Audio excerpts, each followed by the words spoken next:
Dragon Age Inquisition epitomizes my constant refrain that historical accuracy is a terrible measure of a game's historical value, even if a game doesn't revolve around real events or if it diverges from factual timelines. It can still provoke meaningful engagement with historical thinking, and Dragon Age Inquisition does this through using a concept known as neomedievalism.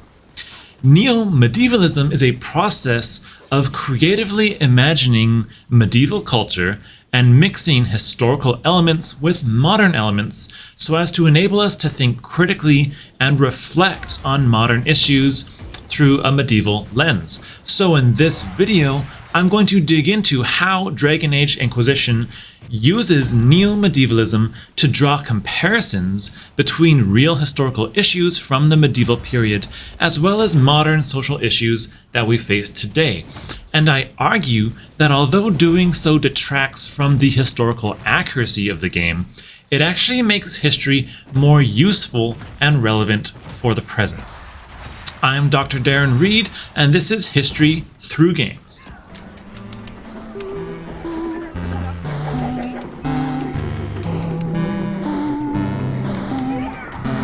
Thank you very much for tuning in. Before we jump into talking about Dragon Age, there's two things you need to know about the purpose of this channel. First, that while this channel is quite lighthearted and I try to keep it informal, it is part of a serious research project that is attempting to completely reimagine the importance of video games as venues for engaging with historical ideas. I am a professional historian. I'm currently a postdoctoral fellow at McGill University, and everything I talk about in these videos and everything you talk about in your comments goes towards generating new knowledge and new scholarship. And that brings me to the second thing you need to know, which is that your contributions via the comments section are absolutely critical to the success of this project. The entire point behind these videos is to learn from your reactions to them. Do you agree with the ideas I put forward? Do you disagree? Do you have alternative ideas about the relationship between history and video games? Do you think there are other games that have interesting or unique approaches to history that I haven't talked about? The success of this project is 100% dependent upon and under the control of yourself. So please let me know in the comments any reactions you might have to these videos. Let me know if you think I'm an idiot. Let me know if you want a video about a certain topic or a certain game. Let me know if there's any games you've played that have influenced how you've thought about history. Because if you do, you will be directly contributing to the next generation of scholarship about historical games. That being said, let's move on to Dragon Age Inquisition, and let's start with a quick recap of what the game is about. Dragon Age Inquisition is an open-world role-playing game set in the neo-medieval fantasy world of Thedas, a land rich in political intrigue, cultural diversity, and religious complexity. The story begins with a catastrophic explosion that destroys the Conclave, a peace summit aimed at resolving the Mage-Templar War, and this explosion tears open the Veil, which is the barrier between the physical world and the metaphysical world known as the Fade. The player takes on the role of the Inquisitor, who survives the explosion and gains the ability to seal rifts in the Veil. Tasked with leading the newly re-established Inquisition, the player must unite the fractured world, navigate political tensions between various regions and factions, and confront the game's antagonist named Corypheus, who is an ancient darkspawn seeking to ascend to godhood. And along the way, the player shapes the fate of Thedas through making key decisions. And right off the bat, you can easily see that Dragon Age is primarily a fantasy game, but there are actually numerous historical elements behind it.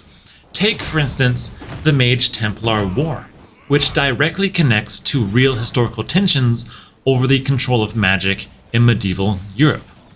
In Dragon Age, the Templars work to police and control magic users to protect the world from the dangers of magic. which leads to various forms of oppression and violence towards mages, and that in turn leads to a mage rebellion against the Templars. And this dynamic parallels the actual history of Catholic inquisitions in medieval Europe, which sought to suppress heresy and unlicensed magical practices. The Catholic Church condemned various forms of magic like necromancy or divination, as well as unregulated forms of spiritualism deemed heretical, and it framed those practices as threats to both religious orthodoxy and to social order. And in the game, the Templars' militarized approach to enforcing control is reminiscent of the Catholic Church's use of ecclesiastical courts to suppress heretical movements.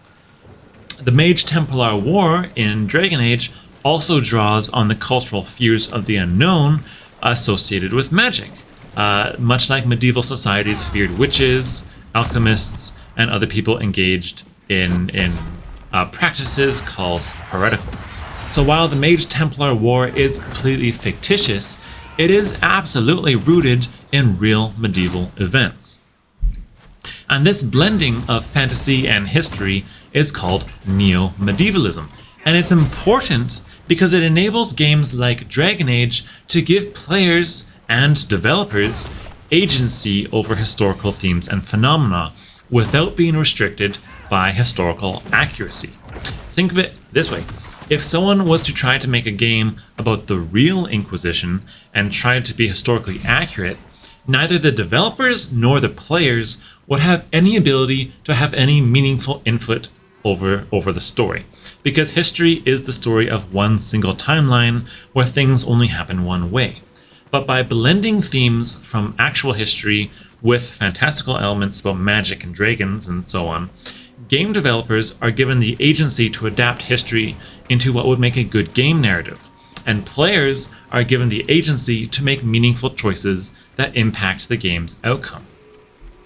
And this agency that is afforded by Dragon Age's neo-medieval approach is a fundamental element of what makes the game a useful medium for thinking about history, because it puts players in the role of historians themselves. It requires players to engage in the same analytical processes that historians do, processes like evaluating sources, weighing conflicting priorities, and considering long-term consequences. And this reflects a concept called historical laboratories, which was proposed by a man named Adam Chapman, who's one of the leading theorists of historical video game studies. And Chapman argues that games can serve as historical laboratories by allowing players to experiment with historical ideas in a simulated environment.